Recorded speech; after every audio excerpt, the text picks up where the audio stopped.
Hello students, optics के इस video में आज हम देखने जा रहे हैं refraction of light at the convex surface. यहाँ पे हम refraction of light for the convex surface के लिए एक्सप्रेशन भी फाइंड आउट करेंगे। तो चलिए स्टार्ट करते हैं। मैंने मान लिया ये एक स्फेरिकल सरफेस है जिसका नाम है एस डैश और ये इसकी प्रिंसिपल एक्सिस है, तो ये हो गया पोल। ये मीडियम है रेरर और ये सरफेस के अंदर का मीडियम है डेंसर। तो मैंने मान लिया ये ऑब्जेक्ट ओ यहाँ पे रखा हुआ है और इससे चलने वाली लाइट रेज इस तरीके से सरफेस पे इंसिडेंट हो रही हैं। ये सरफेस पे नॉर्मल हो जाएगा। रिफ्रैक्शन को स्टडी करने के लिए नॉर्मल प्लॉट करना पड़ता है और आपको पता है कि नॉर्मल हमेशा सेंटर से पास करता है। नॉर्मल कहाँ से पास करता है? हमेशा सेंटर से पास करता है। तो ये देखिए सी हो गया। कर्व, किसी कर्व सरफेस में नॉर्मल हमेशा उसके सेंटर से पास करता है, तो ये एंगल ऑफ इंसिडेंस आई हो गया।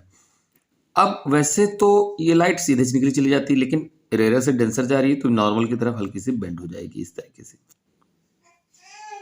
और इस तरीके से कहीं भी जाके प्रिंसिपल एक्सिस को मिलेगी और जहाँ पे मिलेगी वहाँ पे इमेज बन जाएगी आई। यहाँ से चलने वाली लाइट रेज सीधी निकली चली जाएगी इस तरीके से, यहाँ पे दोनों एक दूसरे को इंटरसेक्ट करेंगी और इमेज आई बन जाएगी। ये एंगल ऑफ इंसिडेंस, ये एंगल ऑफ रिफ्रैक्शन आर हो गया। तो ये पॉइंट मैंने मान लिया ए है। अब यहां से एक परपेंडिकुलर प्लॉट कर देंगे इस तरीके से, और मैंने मान लिया एच इसकी हाइट हो गई और ये पॉइंट हो गया एम, ये परपेंडिकुलर हो गया। तो ऑब्जेक्ट से इस पोल की डिस्टेंस को हम लोग कहेंगे यू, नेगेटिव साइन के साथ क्योंकि लेफ्ट में है, और इस पी से इस इमेज की डिस्टेंस को हम लोग कहेंगे वी, इस तरीके से हम लोग कह देंगे वी। अब इसकी राइट साइड में तो इसलिए हम पॉजिटिव मानेंगे, और इससे यहाँ की डिस्टेंस हम कह देंगे आर, क्योंकि राइट साइड में तो इसलिए हम पॉजिटिव मान लेंगे। पोल से सेंटर ऑफ कर्वेचर के बीच की डिस्टेंस को हम लोग आर कहते हैं। मैंने ऑब्जेक्ट का एंगल मान लिया अल्फा, इमेज का एंगल मान लिया बीटा, और नॉर्मल का एंगल मान लिया गामा। तो अब चलिए जरा हम बात करते हैं।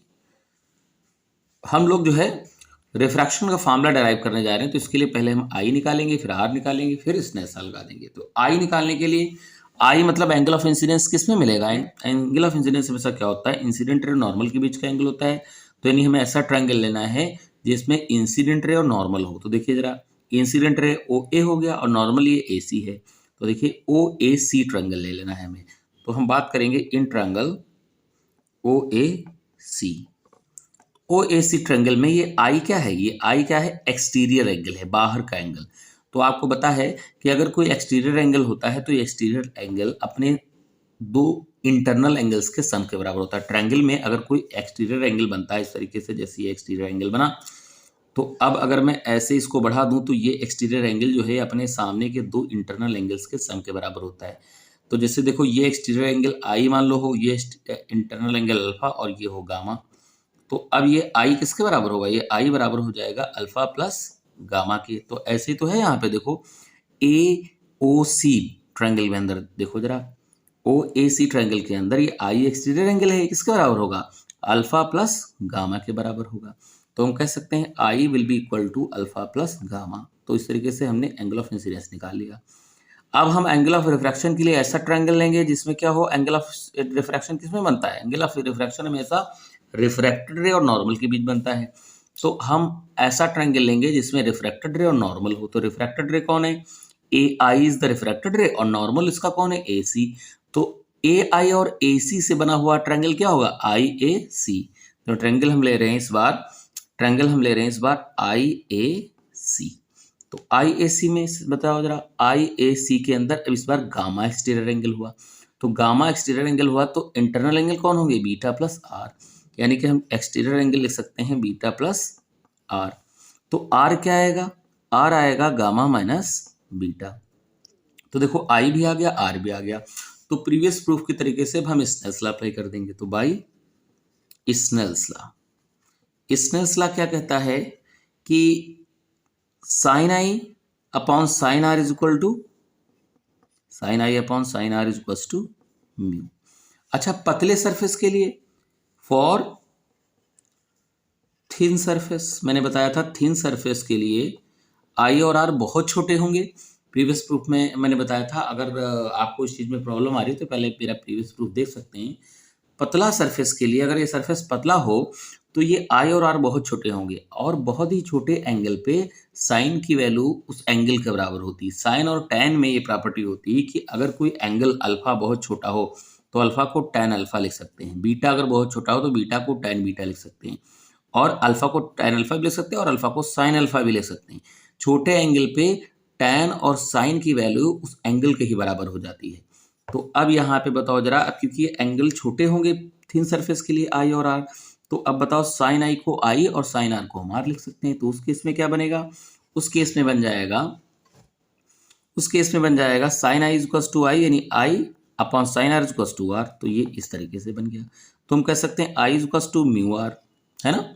तो अब आई और आर की वैल्यू रख देते हैं यहाँ पे। देखो हम लोगों ने आई की वैल्यू निकाल दी थी अल्फा प्लस गामा, और आर की वैल्यू निकाली थी गामा माइनस बीटा। तो रख देते हैं आई की वैल्यू अल्फा प्लस गामा, और म्यू की टाइम्स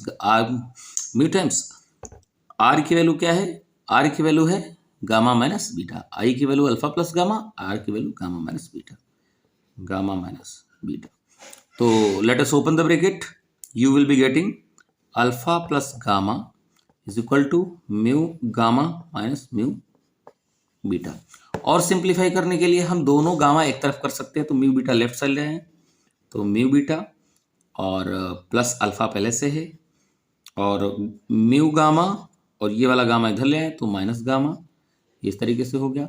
अब हम क्या कह सकते हैं, mu beta plus alpha is equal to gamma common ले लें तो आ जाएगा म्यू माइनस 1 टाइम्स गामा। ये क्वेश्चन नंबर 1 हो गया।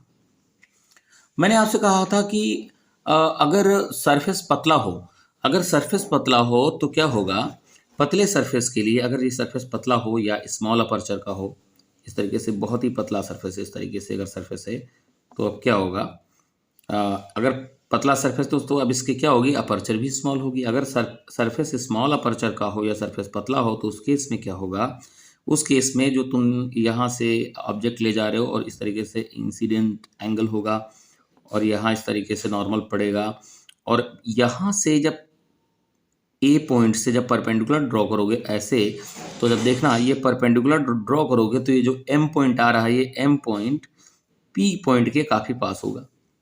यानी अगर सरफेस स्मॉल अपर्चर का हो तो एम पॉइंट पी के काफ़ी पास आएगा। तो उस केस में हम एम की जगह पे पी लिख सकते हैं। एम की जगह पे क्या लिख सकते हैं, पी लिख सकते हैं। अगर ज़रूरत पड़े, नहीं ज़रूरत पड़े तो कोई दिक्कत नहीं, लेकिन अगर ज़रूरत पड़े तो एम को हम पी लिख सकते हैं in case of the surface of small aperture. ये अपर्चर कहलाती है, ये जो सरफेस की विड्थ होती है ये वाली, this is known to be aperture.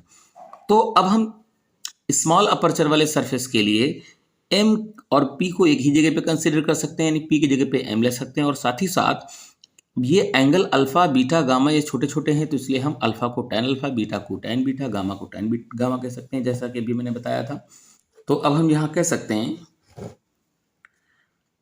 If the surface be of small aperture, अगर सरफेस क्या हो, स्मॉल अपर्चर का हो, तो क्या होगा, तो M will be so close to P, so P can also be taken for m, यानी m की जगह पे हम क्या कर सकते हैं, p भी ले सकते हैं। नाउ फ्रॉम फिगर, इस फिगर से जरा हम देखेंगे, बात करेंगे। अल्फा इज इक्वल टू क्या बनेगा, tan alpha, beta is equal to tan beta, क्योंकि अल्फा बीटा सब छोटे छोटे एंगल हैं, gamma is equal to tan gamma. तो अब जरा हम अल्फा बीटा और गामा की वैल्यू निकालते हैं। तो टैन अल्फा क्या होगा, जरा देखते हैं। टैन अल्फा क्या होगा, देखिए इस ट्रायंगल के अंदर आ जाएंगे। टैन मतलब परपेंडिकुलर अपॉन बेस, तो A M upon M O, यानी कि हम टैन अल्फा लिख देंगे A M upon M O. A M का मतलब एच, एम ओ एम की जगह पे लिख देंगे पी, तो पी ओ हो जाएगा, यानी पी ओ। एम ओ की जगह पे लिख दिया हमने पी ओ, एम की जगह पे पी लिख दिया। तो देखो जरा पी ओ मतलब माइनस यू, तो ये हो गया एच अपॉन माइनस यू। इसी तरीके से beta equals to tan beta क्या हो जाएगा, am upon mi, am upon mi। देखो tan बीटा इन ये ट्रायंगल, तो perpendicular in am upon mi, और am को तो हमने h कह दिया और m की जगह पे फिर से p लिख दिया, तो pi, तो h अपॉन pi मतलब v, और tan गामा को हमने लिख दिया, और tan gamma equals to tan gamma, तो tan गामा क्या हो जाएगा भाई, इस ट्रायंगल के अंदर आ जाएंगे, क्या हो जाएगा, perpendicular in am upon mc, am upon mc, am की वैल्यू h अपॉन pc। अच्छा pc को क्या लिख देंगे, बोलो r लिख देंगे, h अपॉन r। तो अल्फा बीटा गामा की ये वैल्यूज रख देंगे इक्वेशन नंबर 1 में। तो from equation number 1 we can say mu beta मतलब h upon v plus alpha को लिख देंगे h अपॉन माइनस का u equal to mu minus 1 times gamma को क्या रखेंगे हम, h upon r। h common लेके हर जगह से कैंसिल कर दें तो आंसर आया गया mu upon v minus 1 upon u is equal to mu minus 1 upon r। इस तरीके से हम फॉर्मूला प्रूफ कर लेंगे। तो ये था बहुत ही इंपॉर्टेंट प्रूफ जिसको हम आसानी से कर सकते हैं। स्टूडेंट्स कभी कभी एग्जाम में कहता है कर्व सरफेस के लिए रिफ्रैक्शन का ये वाला फॉर्मूला प्रूफ करो mu two upon v minus mu one upon u is equal to mu two minus mu one upon R. चाहे कॉन्वेक्स सरफेस हो चाहे कॉनकेव सरफेस हो, दोनों ही सरफेसेस के लिए रिफ्रैक्शन फार्मूला सेम आता है। तो ये वाला फार्मूला तो हम लोगों ने प्रूफ कर लिया, चाहे वो कॉन्वेक्स सरफेस हो चाहे कॉनकेव सरफेस हो। लेकिन कभी कभी ये फार्मूला प्रूफ करने को कहता है, तो उस केस में क्या कह देंगे, if mu is equal to mu two by mu one रख दें। भाई म्यू का मतलब क्या है, refractive index of second medium with respect to first. तो mu refractive index of second medium with respect to first, यानी सेकंड मीडियम के रिफ्रैक्टिव इंडेक्स को फर्स्ट मीडियम के रिफ्रैक्टिव इंडेक्स से डिवाइड कर दिया। तो म्यू को हम लिख सकते हैं mu two by mu one. तो अगर इसमें रख देते हैं वैल्यू तो क्या आएगा, mu two by mu one upon v minus one upon u is equals to mu two upon mu one minus one upon r. तो let us multiply the whole equation by mu one से पूरे equation को multiply कर दें तो you will get, जब यहाँ mu one से मल्टीप्लाई करोगे तो म्यू वन कैंसिल आएगा म्यू टू बाई वी। जब यहाँ म्यू वन से मल्टीप्लाई करोगे तो कुछ कैंसिल नहीं होगा तो आएगा म्यू वन बाई यू।